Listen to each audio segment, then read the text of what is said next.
importante. Mabigyan ng hustisya, yung 30,000 na namatay sa EJK, puro mahihirap yun. Magkaroon ng maraming trabaho dito dahil mag-i-invest sila pag narito na yung ang ICC. Or masave ang pagkaka-BFF, yung pagkakaibigan ni Amy at saka ni Sarah. Okay? At parang makagawa pa ng maraming TikTok yung mga pa-cute. Yun! Ano ba ang mahalaga? Okay? So, eto naman si Rowan Padilla. He's on the mission. Alam niyo na yun. Anyway, babalikan natin mamaya si Robin Padilla. Unahin natin itong ICC. Ano bang pakinabang dito? Okay? At sino ba ang mga makikinabang? Yun ang problema. Kawawa ang mga Pilipino dito. Pamukhaan na na niloloko, ginagago. Wala nang ginawa yung mga politiko na kundi manakot lang na manakot. Oh my goodness. Anyway. Alright. Let's break it down. Okay. Let's go to the bottom of this. Kaya kailangan, umpisa muna natin sa history ha. Bago tayo pumunta sa pinaka-main subject natin. Okay? Para meron tayong magandang insight later on. Okay. 6 years kay Tatay Digong. Okay? Nangyari ito. This is a serious crime. Crime against humanity talaga to. Parang talagang pinalano talaga inalis talaga yung ICC. Inignore nila yung mga yung mga teacher, yung mga healthcare services. Talagang triple ang sweldo ng mga pulis at saka yung mga general nagkapera talaga. Pinagkaperahan daw yung kamatayan ng mga tao, which is at sila pa ngayon ang may hawak ng drugs. Itong mga pulis. Yung corruption sa drugs ay naging politics na. According sa mga kay Abalos, yung DILG ng Marcos government. So, ay ngayon, at magtataka kayo at maraming mga tao na pinagtatanggol siya, ang lakas ng media niya, at sila ay katulong sa pananakot sa mga Pilipino. Ano na nangyayari sa ating bansa? Parang kaya wala mag-i-invest. Nahihirapan na ang mga Marcos.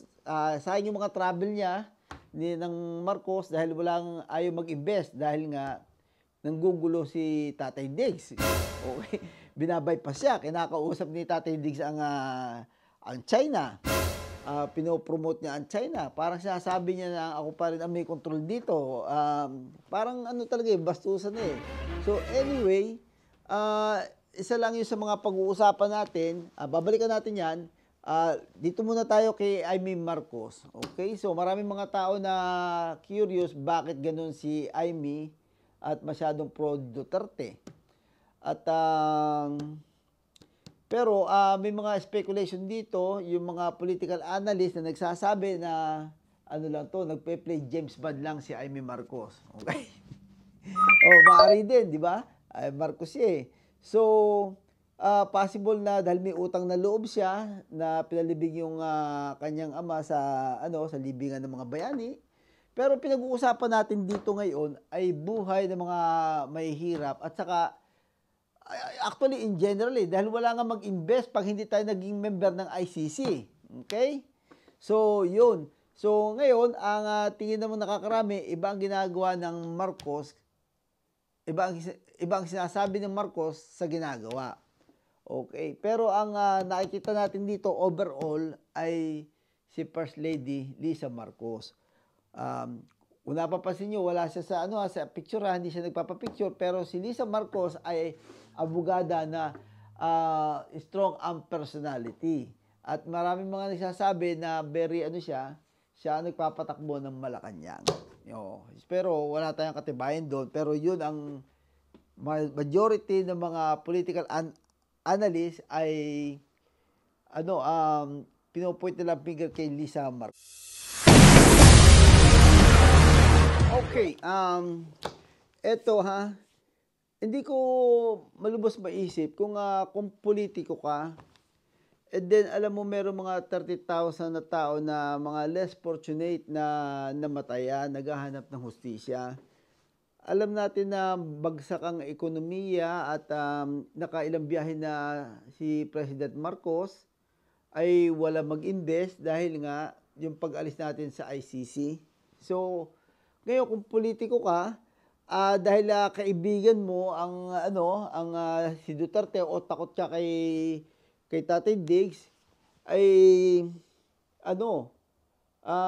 ipagtatanggol mo yung hindi ko sasabihin kung tama o mali man yun ay aalisan mo ng oportunidad. In fairness, aalisan mo ng oportunidad na ma-exercise ang karapatan ng mga mahihirap. So, yun ang doon. Doon yung makikilala kung sino ang mga matitinong politiko. Okay? So, grabe. Si Robin Padilla it's not gonna make sense na makinig dito kay Robin Padilla dahil ito ang pinagsisilbihan nito kanyang puon. Hindi yung mga kawawang tao. Kaya sila inilagay diyan, itong mga politikong ito, supposed to be tutulungan nila yung mga weak, yung mga mahihirap na magkaroon ng karapatan, yung pantay-pantay ay sila pa pala ngayon na mag-o-oppress sa mga tao. Okay? So, minsan nakakainis kaya si babanggitin ko ba yun? Si Harry Roque. At saka, yung mga dapat na hindi mo makita ang mga mukha. Si Harry Roque, si Panelo, ay silang bumibida. At saka, hindi naman advanced citizen ng mga kababayan natin na pa rin marami pa rin ayaw ko bumanggit ng mga bobotante, yung sasayaw lang sila, yung mga artista, at saka very forgiving sila, nakakalimutan na nila. So, nakakalimutan na nila yung mga pinagagawa sa kanilang mali. Alright, kaya BP Sara, okay? Si BP Sara ngayon, basang-basa ang papel sa mga Pilipino. I don't think kung paano siya makaka-recover kasi wala siyang magandang paliwanag kung paano niya ginagastos yung pera. At maraming mga expert na nagsasabi na hindi yun legal. So, alam niyo naman sa Pilipinas, ang lakadan, hindi naman napaparusahan yung mga ganito. At hindi rin naman ito nahihiya. Nakatulad ng mga Hapon, ng mga talagang dedicated ang pagsisilbi sa mga tao. Okay, dito ang uso ay takutan. Nag-i-intimidate, masyado madaming manjame. At ang apektado, they don't care about Pilipino. Okay, they don't care kung kasali ka doon sa namatay ng 30,000. Okay, ang gagawin nila ay magpapakita sila sa TikTok na sila ay magkasama ni Amy Marcos na they're okay. Anyway, who cares? Ang kailangan natin ay may balik yung ICC para magkaroon ng trabaho mga Pilipino at mabigyan ng justice ang mga mahihirap. Hindi naman natin sinasabi na sila ay mali o tama Bigyan lang ng pagkakataon na may exercise, equal opportunity lang, okay? At malaman kung sino ba ang may kagagawa nito. Kailangan may managot dito Alright, wrap up natin to. Okay, para doon sa tatlo. It's not gonna make sense kung ang kanilang katuwiran ay dahil daw mawalan daw ng kalayaan ang Pilipinas pagka isinurrender tayo sa ICC. Parang wala daw tiwala sa ating sa ating husgado. Gano'ng katangay mo? Ay sinabi nyo pa. Talaga naman pero ang binuksang kaso isa 6 lamang. Binigyan naman sila ng pagkakataon ng ICC. Sabi nila, binola pa nila, niloko nila na sige, naka-1 taon na kami na ang bahala. Papakita namin sa inyo na gumagana ang aming hustisya. Pero hindi rin ginawa. Oo. Dahil meron doon sila kinatatakutan na ayaw ipagawa sa kanila. Parang style bandido na nga. Yun na. Yun to style bandido yun So, anyway, kawawa naman yung mga tao na yung ang inihingi, hindi na nga sila makalaban Ang lang nila ay yung mabigyan lang ng pagkakataon, marinig man lamang. So, yun lang hinihingi ng tao, may exercise lang yung kanilang karapatan. So, gaano katatanga itong tatlong ito? Na na mawalan daw ng ano eh, ng para daw papangit ng hustisya. Matagal ng pangit ng hustisya. Kita nyo nga si Dilima, nagawa ng paraan. Anyway, alright, salamat po sa mga nagsusubscribe at sa mga magsusubscribe pa. Andito lang ko ang inyong tamad na vlogger. Okay, pamisa-misa lang tayo nagbablog eh. Kaya sabi ko, ako na ang mag-name sa sa sarili ko na talagang kulang na kulang sa oras. Anyway, okay, see you guys in my next vlog. Peace out.